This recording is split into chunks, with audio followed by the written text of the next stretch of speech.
سلام على العالم، إخواني أخواتي أصدقائي صديقاتي الفيسبوكيين والفيسبوكيات، متتبعي ومتتبعات الهشموشي. عرفت صيغبط عليكم، ولكن للضرورة أحكام. هاد الغيبة طالت الفراق اللي بكاني تريري. كيفاش خصني نكون سعيد؟ واش السعادة كاينة في الفلوس والدار والطوموبيل وملذات الحياة، ولا السعادة كاينة في حوايج اخرى؟ هادشي كامل غادي نشوفوه في هذا الفيديو ان شاء الله تعالى. السعادة اللي كنفيق، السعادة هي ملي كنفيق في الصباح وكنحرك رجلي وكنشوف بعيني وكنهضر بفمي وكنشب منيفي وكنحرك الاطراف ديالي يدين ورجليا، راه هذيك هي السعادة. هذاك الشيء احسن حاجة، لان اي واحد فينا كيتمنى يكون عنده هذا الشيء، لان هذيك هي السعاده الحقيقيه.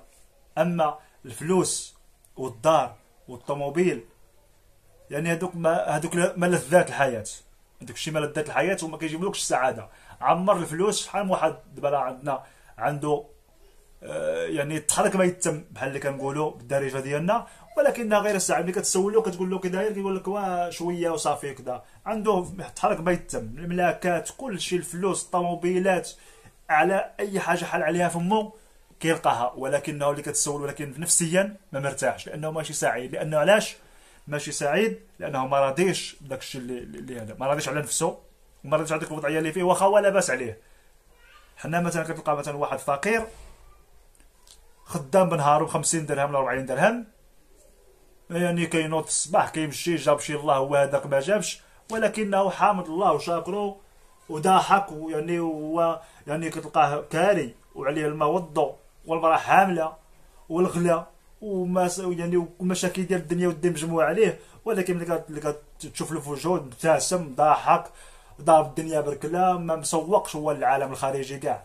علاش؟ لان هذا الانسان حقق السعاده، لان انسان خصو يشوف فيه هو، شوف في نفسك. لان ملي كتفيق في الصباح وكتقدر تنوض بلا ما ينوضك حتى شي واحد، وكتحرك وكتشوف بعينيك، لان شحال من واحد فاقد نعمة البصر ويتمنى ان يرى، وشحال من واحد في الكرسي متحرك كيتمنى يتمشى وما قادرش يتمشى، شحال من واحد مراكد عليه يدو رجلو وقاد يعني وما كرهش بانه يمشي حتى هو بحال الناس وينعم بالسعاده. لان هذه السعاده الحقيقيه، هو انك ترضى بداك الشيء اللي قسمه الله لك سبحانه وتعالى. ما تشوفش ما اكثر منك، عمرك تشوف الناس اللي اكثر منك اللي بغيت تكون سعيد في الحياه ديالك.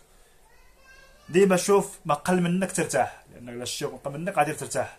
اما لو بغيتي السعاده وبغيتي تكون، يعني السعاده هي انك ترضى بما قسم الله لك، يعني غتكون اغنى الناس. الا رضيتي بداك الشيء اللي قسمه لك الله غتكون اغنى الناس. الحمد لله كتنوض في الصباح، كتنوض ما كينوضك حتى شي واحد، كتشوف بعينيك، كتضرب فمك وكتسمع بودنيك وكتمشى الحمد لله مزيان. عندك القدره باش بانك كتخدم، كدير اي حاجه. هذيك الحمد لله، الله يجعل البركه. هذيك النعم هما اللي كيحققوا لك السعاده. هذوك النعم راه شحال من واحد فاقدهم فينا، شحال من واحد فاقد النعم. والنعم ماشي النعمه فقط، ماشي في الفلوس ولا في الدار ولا هذوك ملذات الحياه يقدر يكتسبهم الانسان مع الوقت. الانسان كيقدر ينوض في الصباح ويقرا ويجتهد ويخدم يحقق الطوموبيل ويدير الدار ويتزوج ويدير الاولاد، ولكن هذاك الشيء كامل ما يحققلوش السعاده. تحقيق السعاده كيجي بالرضا بما قسمه الله لك وترضى على نفسك. هذه هي السعاده الحقيقيه.